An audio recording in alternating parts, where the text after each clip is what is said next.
We're going to call our board workshop, Strategic Team Committee of the Whole on Workforce Statistics to order. We'll start with the introductions and then we'll get started. So I'm Trista Mattis-Castillo, Ramsey County District 3. Good afternoon, or good morning. Elizabeth Tolzman, Acting County Manager and Director of Policy and Planning. Mai Chong-John, Commissioner for District 6. Mary Jo McGuire, Commissioner District 2. Kyrie Singh, Policy and Planning. Beth Toll, Deputy Director of Human Resources. Excellent. Annie Porbani, Chief Human Resources Officer. Larry Timmerman, Planning Manager, Policy and Planning. Nicole Fretham, Ramsey County Commissioner, District 1. Victoria Reinhardt, Ramsey County Commissioner, District 7. Rena Moran, Ramsey County Commissioner, District 4. I'm going to hop up there to Karen. Karen Francois, Deputy County Manager, Information and Public Records. Oh, Christine Leonard, Planning Specialist. Whitney Moore, Planning Specialist. Katia Kadugo, Planning Specialist. Jen Harris, Integrated Public Justice Administrator. Antonio Montez, Racial and Health Equity Administrator. Jason Lee, County Manager's Office. Me, Chang Chupler. Over here. Elmer Craig Morris, Deputy Director, HR Enterprise. Andrew Petru for Policy and Planning. Marcia Jean, Policy and Planning. Prince Corbett, Racial and Health Equity Administrator. Excellent, welcome. And I'm going to turn it over to Acting County Manager Tolzman here in just a moment. I do know that we've had some last minute shifts because some folks were sick and Larry's jumping in. That was his nervous look when he introduced himself. He's like, here I am, pitch hitting. But thank you all. And Annie, is this your first workshop with the board now? It is. That is, we will be gentle, and thank you. And you have a whole new team, so welcome all to our workshop. I'll turn it over to you, Elizabeth. Thank you, Madam Chair. As a member of the strategic team, I'm proud to help kick off this workshop. Working alongside the CFO and the Chief Human Resources Officer in this work, along with the policy and planning team, is just really integral on how we look at data and analyze that data and move it towards strategies and actions. Our workforce statistics report is an annual report that we do every single year. It's required for our EEO reporting purposes, which is a mandated biennial report that's required for state and local government to report on demographic workforce data around race and ethnicity, sex, job category, and salary band.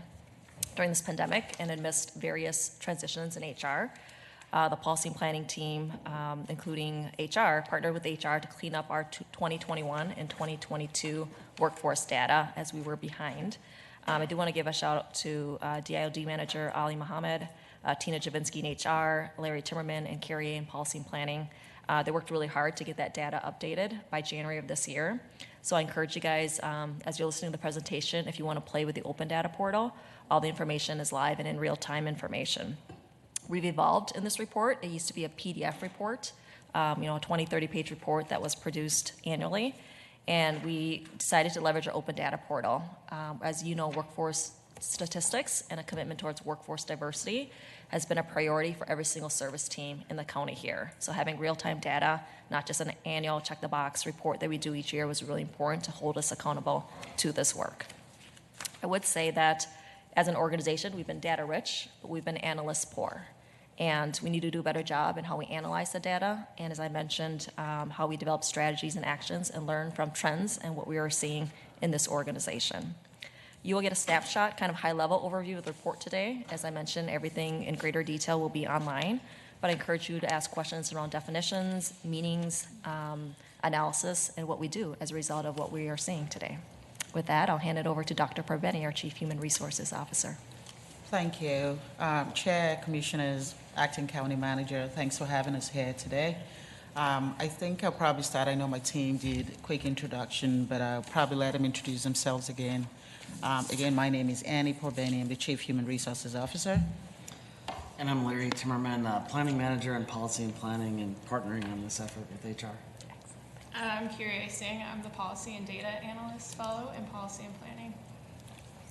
And I'm Beth Toll, the Deputy Director of Human Resources for the Talent Division. Thank you. So today we will be presenting the workforce data. Thank you, Acting County Manager, Ms. Tolzman. I'd like to say a few things about this information. Fortunately, I wasn't supposed to be the one sitting down here. It was supposed to be Holly, but we got word that she was sick yesterday. But I'd like to say a few things about the data. First, the way the data was pulled. We have a lot of opportunities here within the county. It's been great work, having reviewed the data that's been done. But this would have been a lot easier if we had the proper technology in place. Power BI specifically would have done the work within a minute.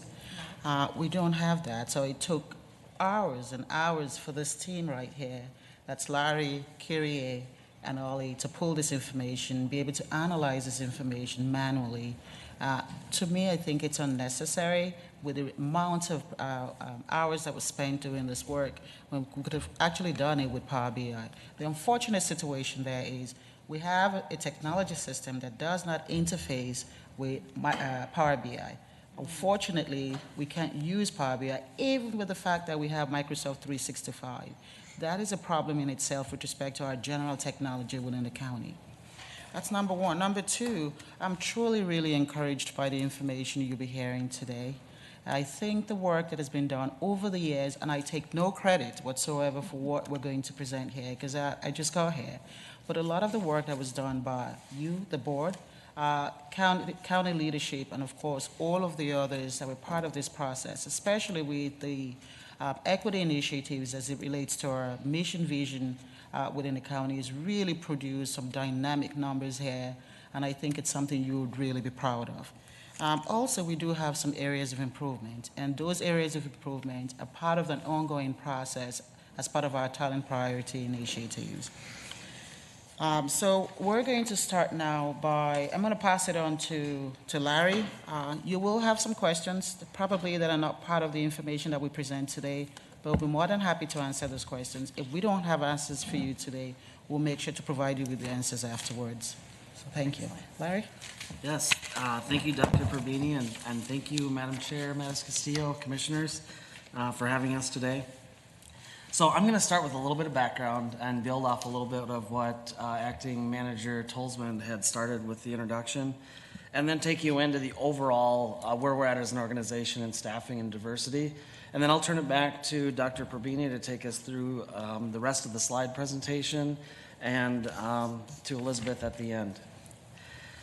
So by way of background and history, I think Acting Manager Tolzman had mentioned that this report actually goes back to 2002, so it's not a new report. It's the 21st year that we've produced a workforce statistics report.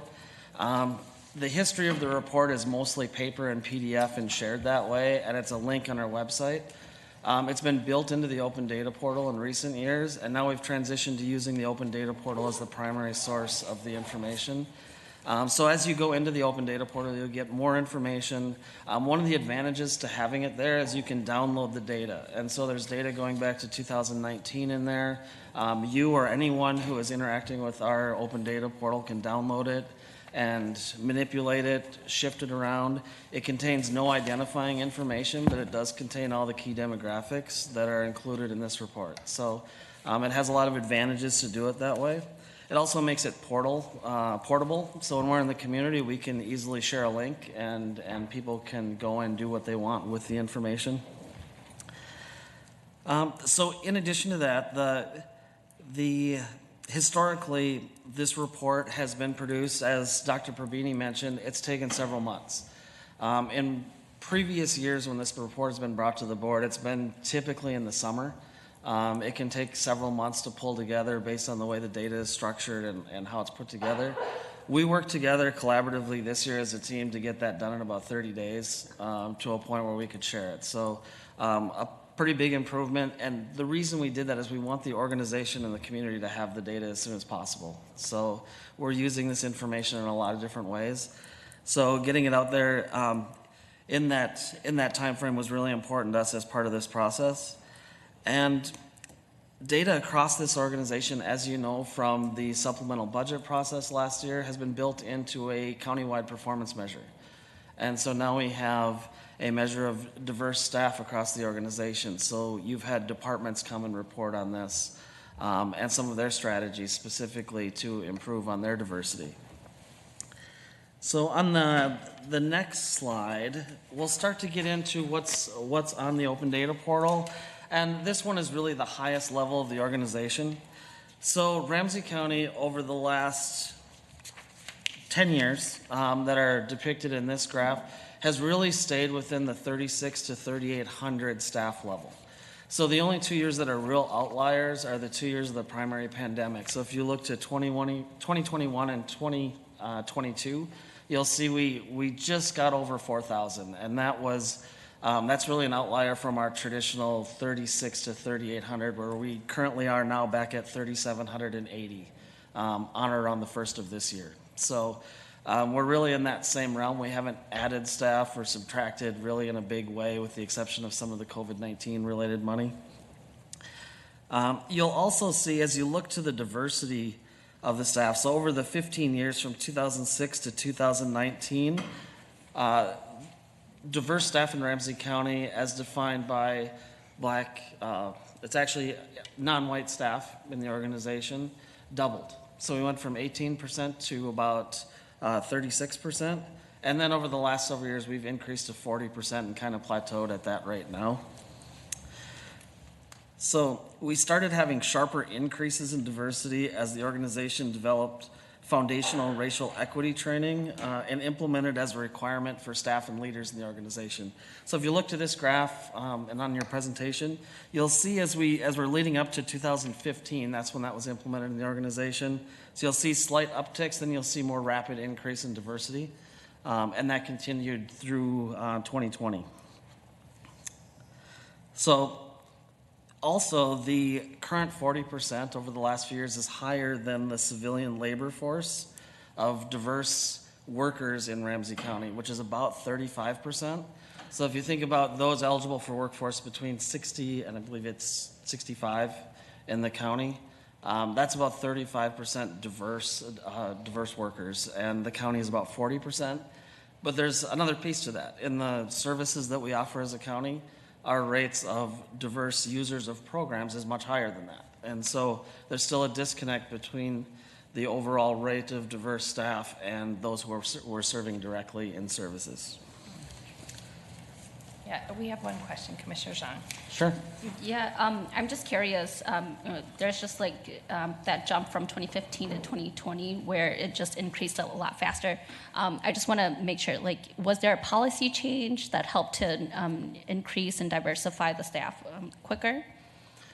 I can speak to the one training change that really was a policy because it's a required training countywide for diversity training. That was for all staff and leaders, and that was implemented in 2015. I'm sure there are others too, but...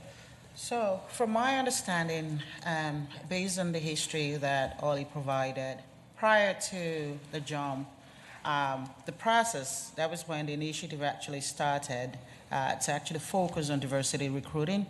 At a particular point in time, that stopped. All of the initiatives, what was supposed to be done in that area stopped, and it ticked up again when the policy and initiatives actually started all over. I think it was in 2019. And since then, we've seen an uptake in the diversity of employees that have actually been recruited into Ramsey County.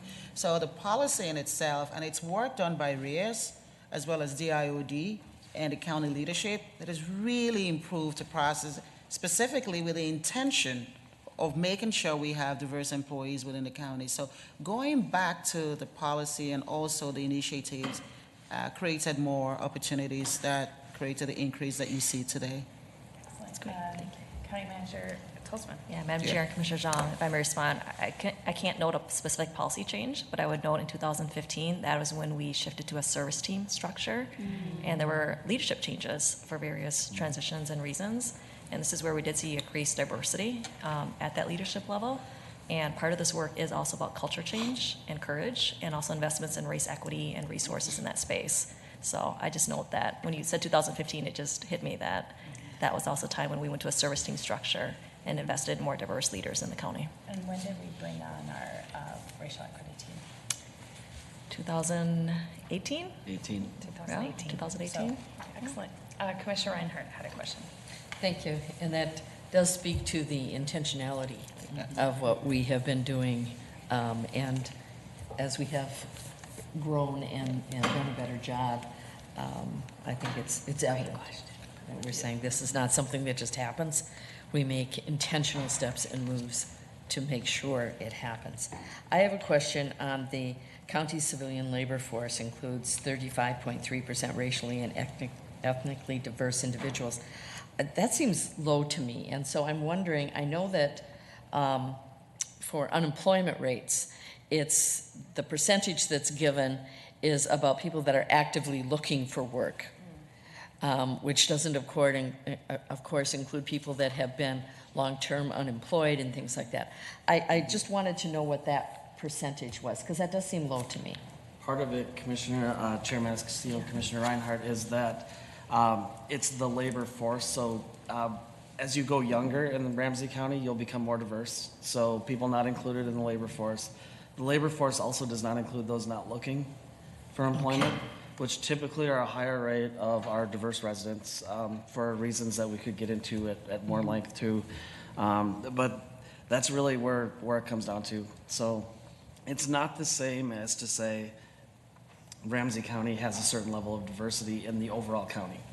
Yes. So we're looking at people who would likely be applying for jobs in Ramsey County who live in Ramsey County. So it's 18 to 65 actively looking and available. In that range. I believe it's 16. 16, okay. Thank you.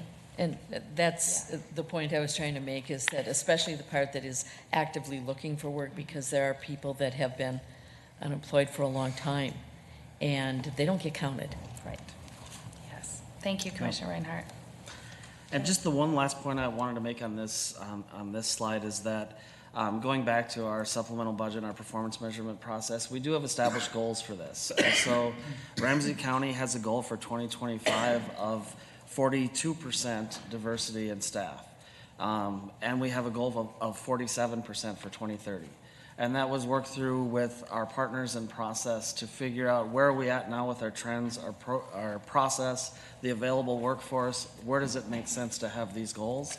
And that's where we're at now. We have, as you can see here, we've leveled off somewhat. Part of that, and I want to be clear about this, people are less likely now than they have been in recent years at least, and likely ever, to share their racial identity. So that's true of staff as it is in programs. So we knew that this year coming in, we had a little over 4% of our staff who did not report. And we don't include those as being diverse. They would be included as being non-diverse. We don't know. We do know, though, that part of that percentage will actually increase our diverse staffing. So we are under-reporting here intentionally, and we're working behind the scenes in ways to figure out how to increase that. We'd like to get 100%. And we know that's true when we bring you program data too. So just for awareness, there's a group of people, and likely a growing group of people, who are less likely to report that. So. Thank you, Larry. Good? Yes. All right, so I'm going to report on a couple of the other items that we have here. Larry just talked about the reporting structure with respect to those that report their ethnic, racial status.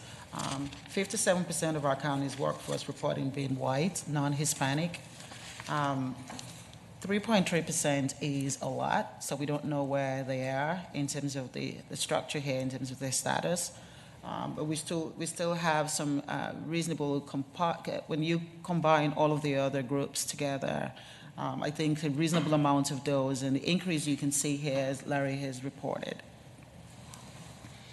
So our new hires by race and ethnicity, so we had about 465 new hires in 2022, and 257 were racially and ethnically diverse. So that's about 55% of the new hires in 2022. And when I said you will, some of you know, there's some really good information with respect to the work that's been done over the years, and it's reflected in the data today, shows the intentionality with respect to not only the county, but also the leadership and the board really pushing for that initiative. And we can see that here. Racially and ethnically diverse employees were hired at a rate of more than 15 percentage points higher than the overall diversity of the organization. And we also have about 55, racial and ethnically diverse hiring has remained above 55% since 2019. and it did peak at 60% in 2020 and 2021. Promotions by race and ethnicity, 362 promotions in 2022. 200 promotions were racially and ethnically diverse. I haven't seen any other county that really compares to what Ramsey County is doing, and it's pretty encouraging from the overall mission vision with respect to what has been promoted as to the equity issues within the county. 827 new hires, promotions. The county hired about and promoted 457, which is 55% racially and ethnically diverse employees. Again, to me, this is a record compared to all, including the states. You won't find this kind of number in the state of Minnesota. Former leaders, a total of 658 directors, managers, and supervisors. Upward trend in diversity from 17% at year end in 2016 to 28% at year end in 2022. 33% of those are directors, 26% managers, and 29% are officials and administrators. That's if you look at the AEEO report, all of those falls under those categories. We also have for officials and administrators, by year end 2022, the percentage of racially and ethnically diverse directors and managers increased to 29%. At 2017, the percentage was less than 10%. 2001, the percentage was 1.4%. So you can see the work that has been done is bearing some fruit here. Officials and administrators. By the year end 2022, the percentage of racial and ethnically diverse directors and managers increased to 29%. Same information, sorry. Then the female employees, 61% female employees and 39% male employees. Our county is female dominated in a lot because of a lot of the positions that we have or the responsibilities we have here at the county. So the workforce is comprised of about 61% female employees and 39% male employees. 67 of our total new hires were female, and 67 of our promotions were also female. The percentage of female employees in the county's workforce has been at least 60% for the last 5 years and closely reflects the demographics of the community we serve. And that's what we're, in any organization, that's what we try to strive at. You want to be able to reflect the organization you serve, both racially and of course, in terms of our, gender-wise. So here you have that information truly reflecting what we've always strived for. In the county, the civilian labor force is 49.9% female. And again, I think Larry has explained how that number comes about with respect to the labor force. Female formal leaders, so 60% of our directors are females, mirroring the overall percentage in the county's workforce. So 54% of our total formal leaders are females. Female employee by EEO categories, so about 66% of Ramsey County's professionals are women, and about 76% of our paraprofessionals are women as well. The highest concentration of female employees is found in our administrative support category, which is about 85%, and the lowest concentration in skilled crafts, which is 4%. Before we move on from the gender specific, I have a couple questions. Yeah. The first is, I know we're just talking about who's here employed. Have we furthered any of our work on pay parity between men and women at the county, and make sure that that's equal? And then also my second question is, are we also tracking or considering our non-binary employees and how we're, to make sure that we're inclusive even in the way we're presenting data? That is a work in progress. I would tell you, though, with respect to class comp analysis that we've been doing, Human Resources has been doing a lot of that work on a case-by-case basis. So that is something that is hugely, when I came in, it's something that is hugely represented by the equity nature within the county. Mm-hmm. We have to be careful as well because it's hugely cost related, but we're also working that into our 2024 budget. So mm-hmm. met with Alex, our Chief Financial Officer, and that's part of the discussion that's ongoing. But right now, what we're doing is doing it case by case. We do understand, and the percentage of the workforce within our the 85% that we just talked about within our lower population that comprises more of women, that is one area that is of interest to us here. We haven't really looked at that area, but it's in the works because that's where you have the lowest salaries as well. And so we do recognize that. And again, it's something that we're doing in partnership with finance to make sure we have the budget to be able to support. But we will do it not case by case, but position by position, class by class. So it's a gradual process, so it doesn't impact the budget as a whole. And so we do recognize that and are working towards that. For the non-binary, with respect to inclusion as a whole, I would say that there's nothing we haven't done anything that is broadly, that supports any kind of initiative. But one area that we're looking at is preferred names. We started talking about preferred names for a lot of our employees, and we have included that in the system. So my team worked with IS, and IS is also looking at making sure the emails and all of that is changed so that we have our employees who would prefer to have a different kind of representation, have that also be a part of the process. So we're doing something about it. I did have an opportunity to speak with my colleagues in other counties, the human resources directors in other counties, with respect to how they're doing theirs as well. So kind of trying to borrow some information there in terms of how we can support our employees within the county there. So we've started talking about it. We've started doing something, not on a larger scale, but that's something that's in the works as well. Great, thank you. Okay. Employees by generation. So the county's workforce is comprised of 5 generations with an average age of 45, 45.1. Baby boomers generation continue to fall to just below 18%. It's a little bit, slight decrease there.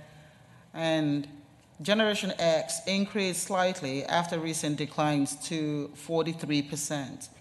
Generation Y, millennials, increased by 3% to 37% of the workforce. And Gen Z is just beginning to populate the workforce at less than 2%. The most racially and ethnically diverse employees are found in Gen Y and Gen Z, which includes 50% and 49% racially and ethnically diverse employees, respectively. Generation X is the third most diverse generation in Ramsey County workforce. It's about 37% racially diverse. So that's our Gen X group. And it does reflect the age as well at 45.1. We are working to increase our Gen Z population. And you can see that our baby boomers we have that population declining. So the concentration is we want to bring more younger people into the county, because if we don't do that, it's going to be a problem for us. And so we do recognize the decline up there, and also to increase the Gen Z population. Yeah, Commissioner Reinhardt. Thank you, Madam Chair. Especially for those that are listening, can you just tell us what the 19 what's they are? Generation X, Y, baby boomer, Z. What does that represent? The age group. Yes, right? thank you. That's a good question. I struggle with that sometimes I think myself. boomers are 50s, right? So go ahead. I'm a Gen Xer and Nicole's a Gen I'm an millennial. elder millennial. I'm a millennial. Oh, okay. I was like, Gen I thought Y. you were maybe a Z, Okay, but I'm not not a quite. Z. That's a tougher question We'll than I just thought. we will just stand in a line and people can identify. Like 1980 to 2000 is like millennial. Yeah. Well, you're not even here. And Ms. Castillo, Commissioner Reinhardt, Go they're ahead. not equally distributed. So Yes. it's based on events primarily. So it's Okay. that's why with the youngest generations, we don't immediately know where the lines are going to be drawn. But they're not yet employees of Ramsey County. So Okay. So we're also very careful because there are people who are just at the border and can fall into one or the other. Yeah. And so, yes, I don't even know what I am. I refuse to know what I am. Nice. Good strategy. I love it. So employee turnover, this is an important data here with respect to how, for some of our work really, I think this is where we have the most work. So turnover is calculated dividing the number of separations by year-end total of full and part-time employees. So that's how this data was calculated. So during 2022, turnover was about 18.2%, compared to 10-year average leading up to 2022 of 10.4%. So you can see that it did go up a little bit. Total separations were 690, making 2022 the second year in a row with a turnover rate of about 15%. So we ticked up a little bit there, and we do have reasons why that happened. And I'm sure some of you will want to know why that's the case. So I will give my little knowledge there, and Larry, who's been here much longer than I am, will also support. So COVID did play a huge part, which would have led to about 13%, if I'm not mistaken. So COVID did play a huge part in all of this. We did hire a lot of temp employees, and when the funding ceased, those employees left. But some were actually assimilated into some other positions within the county. So majority of those turnovers came from that. Do you want to Yes, add to thank that? you, Dr. Pavini, and I can elaborate a little bit on that. The COVID funding primarily shows up in 21 and 22 in those 2 years. And because of the way that federal funding came in, those positions were coded as permanent in our data. And so they're not coded as temporary. So this is all permanent Ramsey County staff, part and full-time. And so they're represented here, whereas there are other positions that aren't. If you go on the internet, you may see that Ramsey County has a much larger staffing complement. And those are contract employees and some other things that aren't included here.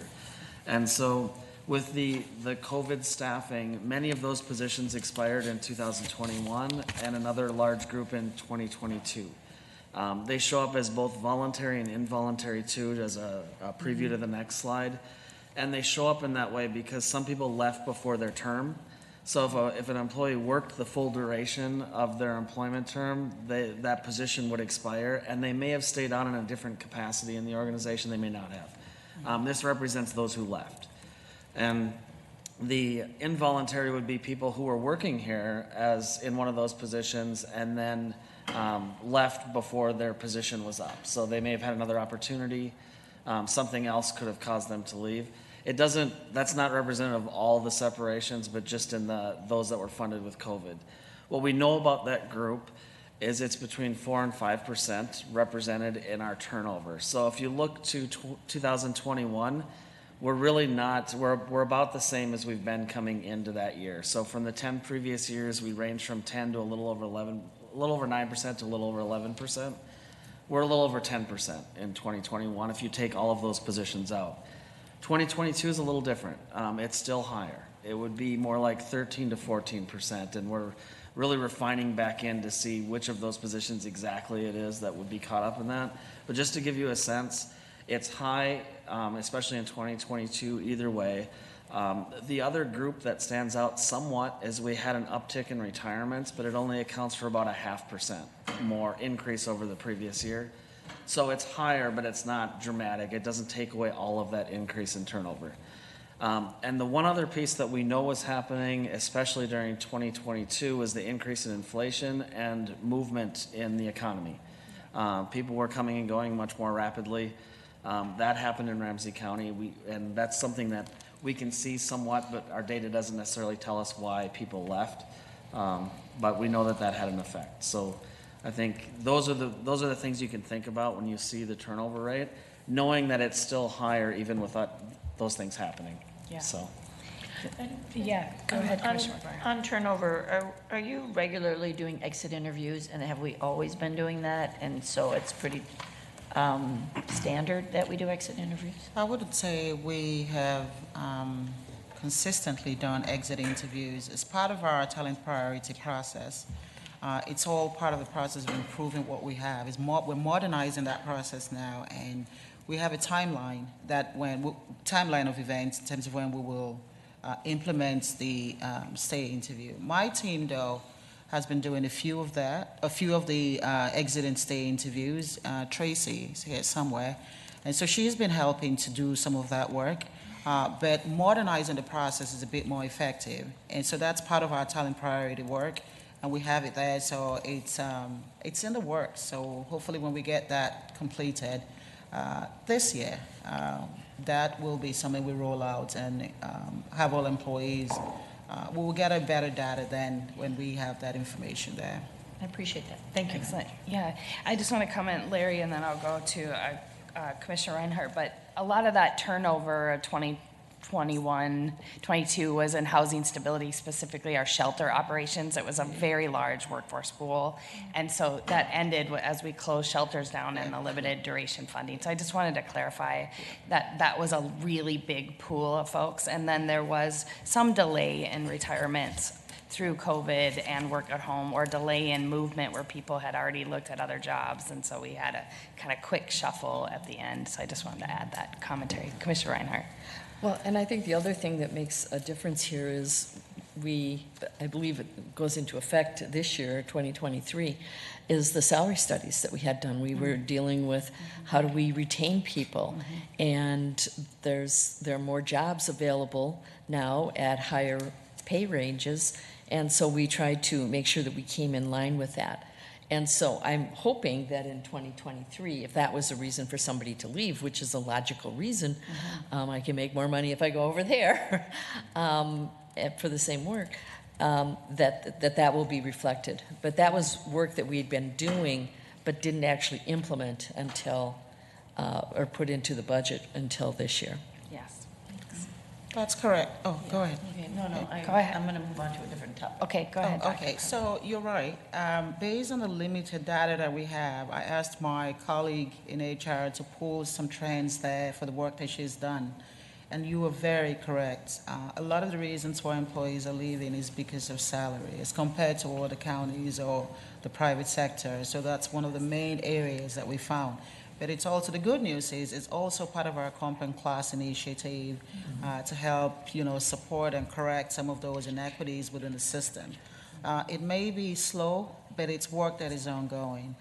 We do on a case-by-case basis as well, when we have situations where an employee is leaving, as long as, it's not something that will break the bank, we do negotiate and help support a process where we retain very good employees. Part of the process, too, is trying to improve our performance management initiatives, and it's all part of the talent priority process. So performance management design is also a big part of it. So we are looking at more opportunities for growth, learning and development for our employees. So we also have other situations where the onboarding process is also another one. Because, if people come in and we don't onboard properly, they're bound to leave. People can just walk out the door if they're not onboarded properly. And so those are some of the areas that we're working on as part of the Talent Priority Initiative. Thank you. Commissioner McGuire. Thank you, Madam Chair. I think I see there's questions coming up. Why don't I say mine Okay. for the questions? It's more of an overall question. Got it. Okay. I think I am going to, if there are no more questions for me in this area, I'm going to pass it on to my deputy here, Beth. Okay, thank you, Dr. Perini. So the next piece of this is what are we really talking about? We're talking about the workforce experience. That's what influences this data, and that's what is important in terms of retention and attracting people to come work for the county. And we focus that around our values and our mission statement. So I just wanted to draw attention back to that piece about our PICKLE initiative, which I love saying PICKLE, people, integrity, community, equity, and leadership. So the things that HR is working on that Dr. Perini has just mentioned focus around that vision, mission and vision, and getting that out to the community so that people want to come here and be a part of the goodness that we're doing. So we have a lot of exciting things happening with the Human Resources Department initiatives and the Talent Priority initiatives. Onboarding and performance management are two of the areas. getting supervisor and manager training, getting that line of succession in place for people so they have those opportunities to promote, as you saw in our data and the improvements there. Racial equity in hiring, how we hire, how we reach out to the community to come and get the word out. Exit and stay interviews, and of course the class and comp stuff that has been mentioned before. The next steps in this are to share this data, to get that data out there, and I encourage you to go out to the portal and play around. There's some really good fun ways, things you can hover over stuff and get specifics, so I encourage you to take a moment and go look at that information there, but we'll share it with the other county leaders and managers so that they're aware where they're at and what is part of their goals as leaders in this organization and part of their work plan so that they know where we're at. And again, county culture is driven by us all being on the same page, by standing in line with our mission and vision and being representing that, living it in our day-to-day. It takes people and to do this. And so we recognize that there's some key positions that we need in order to keep this moving forward and to really enhance the data so we can get deeper into it and analyze it. As Elizabeth Tolzman said earlier, we have a lot of data, not a lot of analysis around it, and we need to get into it even further so we can get more information and do even better. We're looking to hire an equal opportunity affirmative action officer, an Americans with Disabilities, an ADA coordinator, a data analyst, so someone specifically that can do data analysis, and a talent acquisition, our talent acquisition team. So we have some key positions that we need to support this workforce data initiative and the overall culture of the organization. And I'd like to recognize, they've already been recognized, but I'd like to do it again, the team that worked on this data. So here are all the names of the people that put their blood, sweat, and tears into pulling this all together, and thank them all for their work. And that's that. Thank you. So that's all we have for today. Again, this is just information. It's what we do with what we have here that's the most important thing. But at least this informs us and guides us in terms of what and how we do our job. There's a lot of work, to tell you the truth. You see results. You can see the changes that have happened because of the work that you have done. Again, I am not going to take credit for this. Beth and I just got here. But it's the work that you have done, and it's work that we support. And because we're also seeing a lot of positives that comes out of all the initiatives, all the efforts, the blood, sweat, blood, and tears. So we're excited about where this is going. There's a lot of new opportunities that I see here. And Beth and I were talking about it this morning, as well as Alex and I, our CFO. There's a lot of opportunities, and we know that we have more work to do to continue to improve the process, but also continue to retain the good employees, the great employees that we have, improve those that are not there yet, so at least we keep those that we've trained. It's expensive to train people, so we want to be able to at least keep those and keep the great ones as well. So there's a lot of work to be done, and we recognize that, so we want to thank you for all that you do to make this possible. Great. Thank you, Dr. Perpeny. We have lots of questions. I'm going to just start over here and then come around. Commissioner Moran. Thank you, Madam Chair. One quick question around the exit and stay interviews. Are you implementing those now, or? No, it's in the works. It's part of our talent priority process. Okay. That's it. Okay. Thank you. Commissioner Zhang. Yeah, for the promotions, well, more so for the managerial positions, or just the for the manager positions or directors, and up there for the leadership positions. Are we tracking whether or not folks are moving internally up, or are we doing external hiring? We're doing external hiring, but those promotions are actually internals. Okay, yep, the promotions are internal, but what about for the leadership positions? Are we tracking whether or not we are hiring internally, like as in like the promotion pieces, like we're hiring from our ranks, or are we tracking whether or not like we're getting more external candidates instead? Yeah, if you see the data that we put there, all of those promoted, 200 and some people that were promoted were actually 44% of those were internal promotions. That 200 and some, out of the 600 and some that were hired. So we have Okay, increased. so those are the yes, external. that Okay. is right there. Got it. Thank you.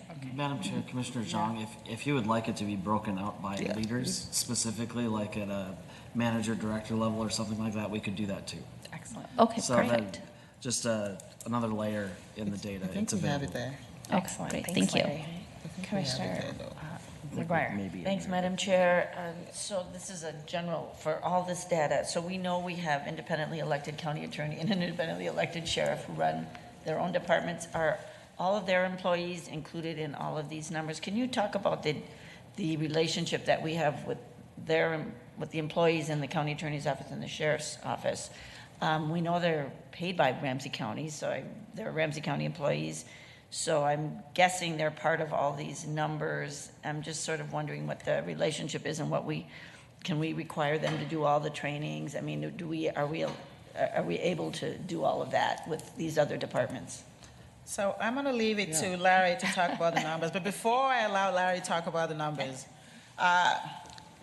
Commissioner McGuire, I will tell you that approving the opportunities for our PBTs to move to HR gives us an opening with respect to looking into what we have within the Sheriff's Department. My team has been doing a lot of work within the last couple of weeks to identify exactly what you're saying.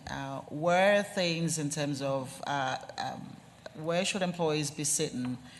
There's a lot of complexities as to what we have, what is in place, what is not in place, why they're not in place, why we have this number of people, why we have positions that are supposed to be in the right position but are actually sitting somewhere else.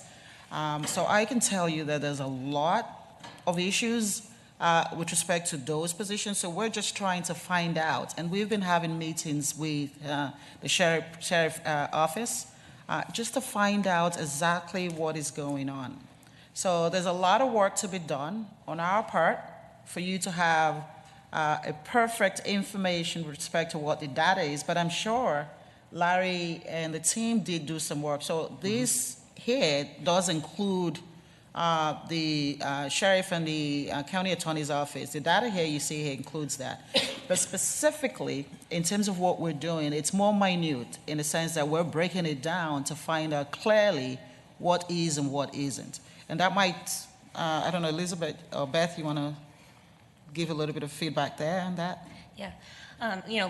The long story is, the leaders are elected officials. The employees are employees. They fall under the personnel rules and the statutes that any other employee falls under. The departments can opt to do something different with board approval in certain situations. So it's really up to the board to decide if there's an exception to be made to something that the county is doing.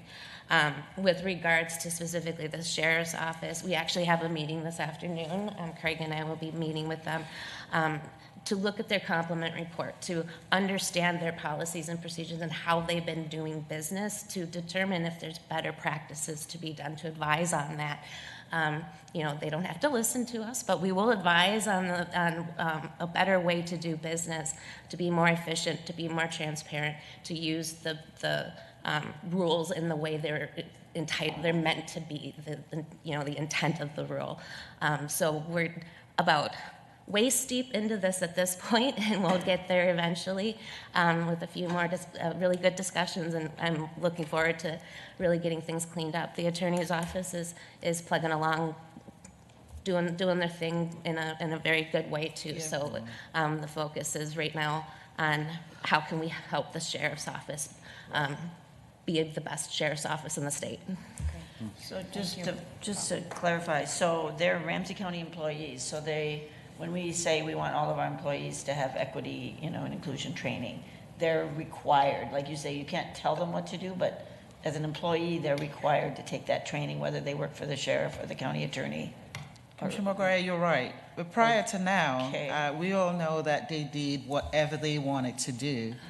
And you gave us the authority to be able to take that departments. Take that back. So we understand that the only person that is elected in that space is the sheriff, and every other employee under the sheriff is a Ramsey County employee. And I think my team and I are making that clear to the leaders that we're meeting with at at the sheriff's office. And so everything that is applied, that's applied to all of our employees enterprise-wide also applies to the sheriff's office.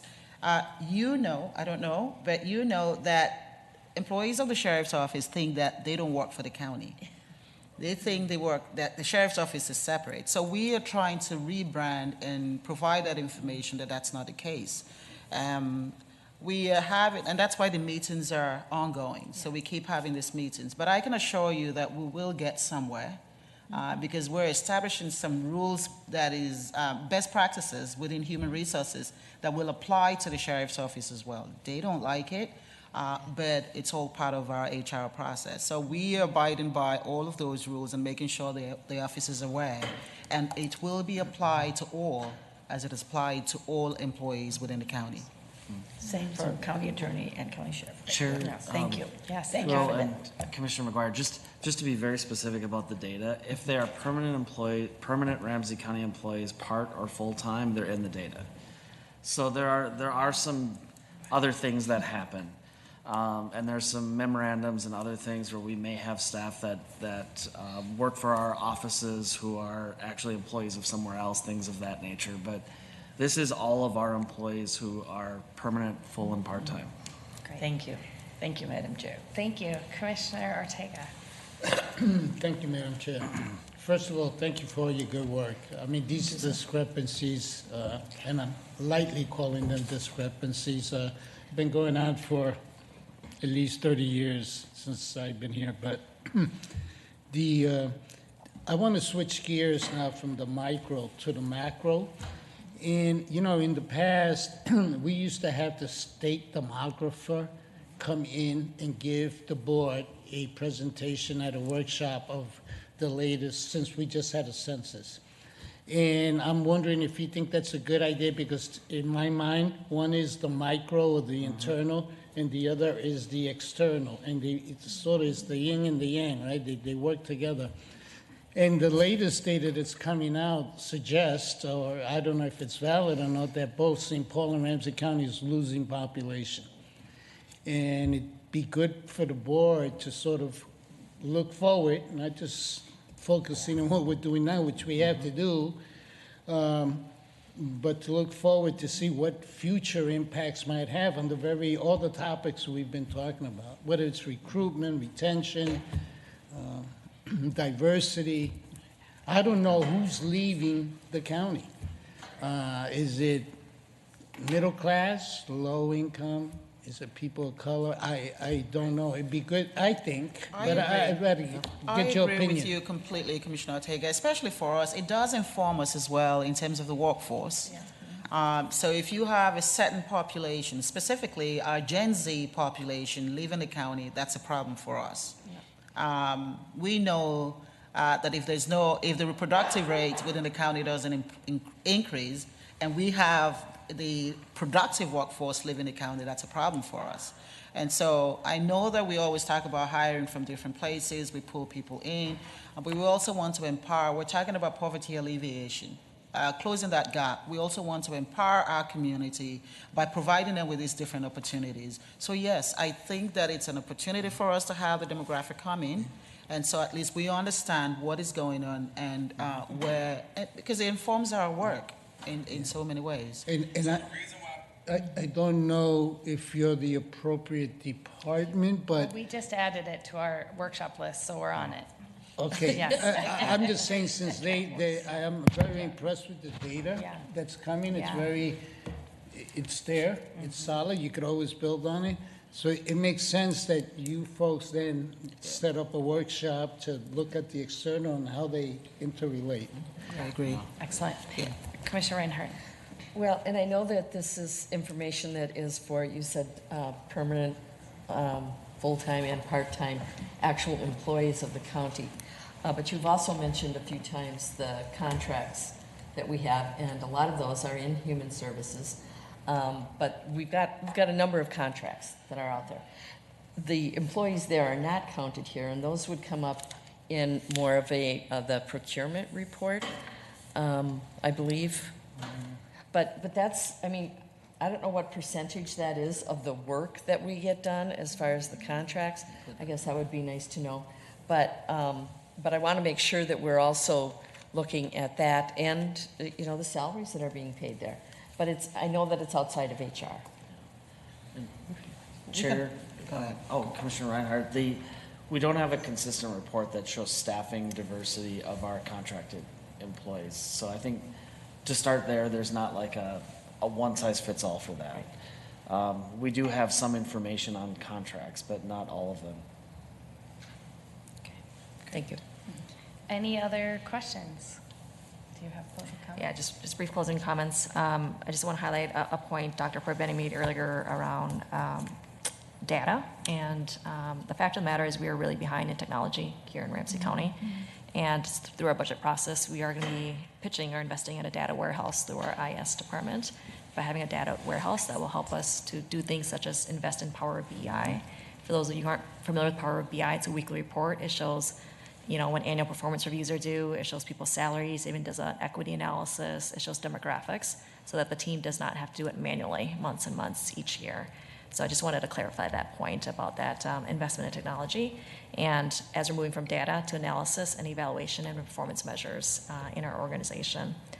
I also want to highlight, this really also highlights the entire employee life cycle that people have. It's really about the experience. And I'm really inspired of our talent priority work really gets to that full-blown experience. Everything from the job posting to the interview process to the job offer, people have feelings, right, on how they're treated in that way. The second phase of the life cycle is when you are on board, the onboarding, the support, the training. We're working on supervisor and management training through our talent priorities so people have the tools. Not everybody knows FMLA, ADA rules, and how to resolve conflicts and mediate. We talked about that at our board working session.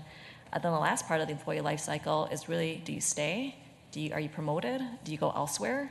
It's really the R in the talent attraction, retention, and promotion part. So that's really a huge focus of this work. It's not just a report or data. It's really seeing the entire life cycle experience of an employee. I just want to finish by saying I've been here 5 years, and I've been part of the majority of every interview panel for any senior executive leader here.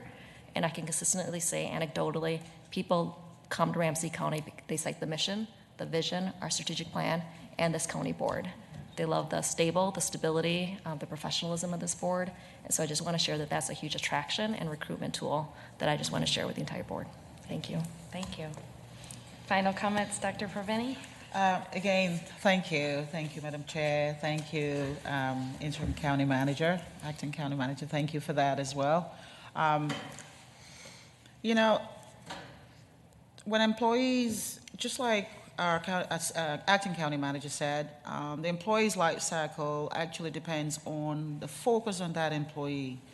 There's a model that you're all aware of that we in Human Resource and Talent Priority are really looking at, and that is the employee-centered approach. A lot of what we do, you can do things haphazardly, but really looking at the employee as a focus of our development, not only our development, but our success is important to us. So whatever we're doing, we're aligning that to the employee. How does that help our employee? It's a process. It's a process for us, but everything needs to align. We've seen great results from the equity process, from initiatives that we've implemented, but the focus on employees so that they not only stay, but in some cases we might not be able to match when an employee is leaving, but there should be a reason other than that for an employee to stay. You saw that the trend here from the limited data we have or information that we have, salary is one of the biggest reasons why employees leave. When employees really want to be in a place they love, salary will not be a determining factor. We want to get there. We do our very best in the county to provide, to make sure employees have the salaries that they need to survive. But the truth is we cannot satisfy all of our employees. So what other measures can we put in place for employees to want to stay here with us? So that's important to us. That's important to the work we do. And that's why the employee-centered approach is something, we call it an employee-centered approach of excellence. So that's important for us in terms of how we view all of this work that we do, and hopefully we'll get there. So for that, I want to say thank you to all of you. Excellent. Did you want to make a comment, Commissioner Ryan? I just want to say thank you to everyone for the work that you're doing. I think employees, we have to have satisfactory, employees want to feel valued, right? And if they do that, they are able to do their work for the people to serve. That's right.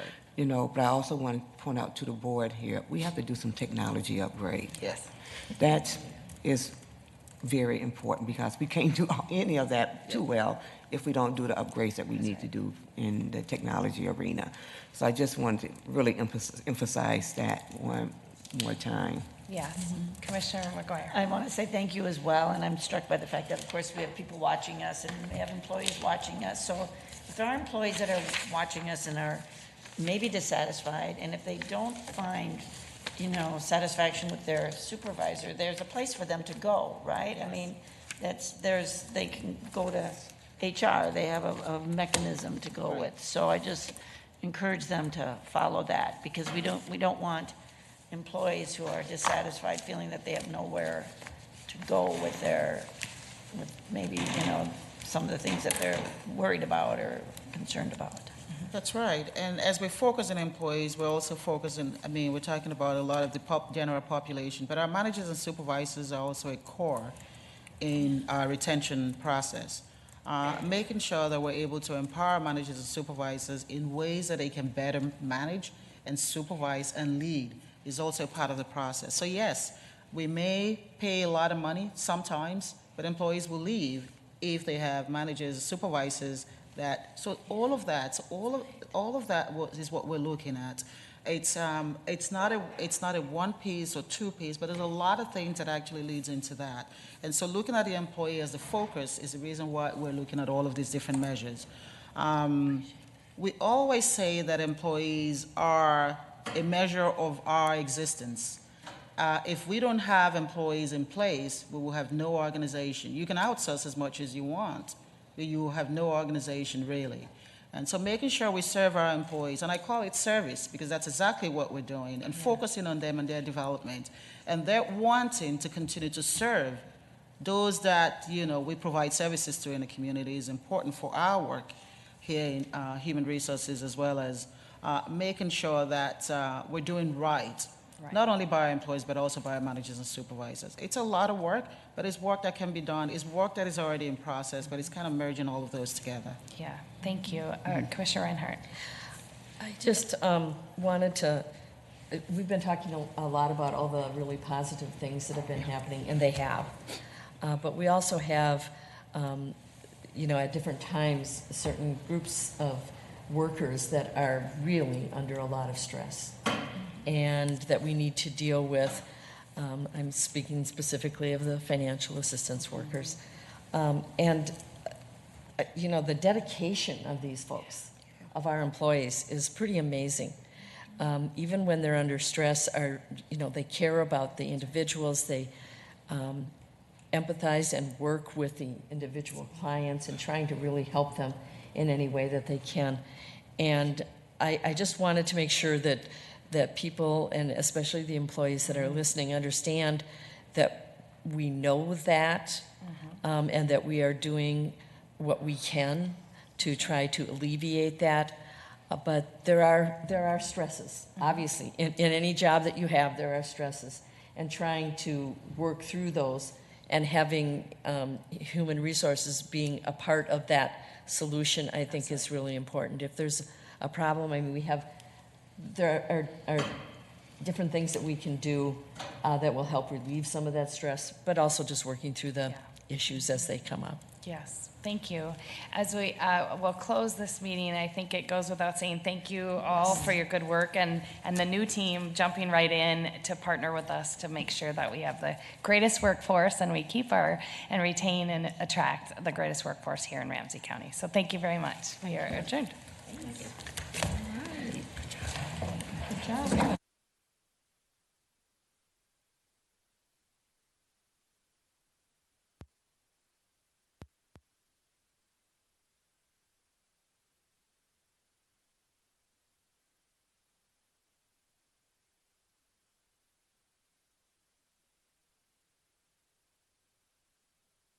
to you about carbon monoxide and carbon monoxide alarms. Carbon monoxide is a gas that's colorless, tasteless, odorless, and deadly.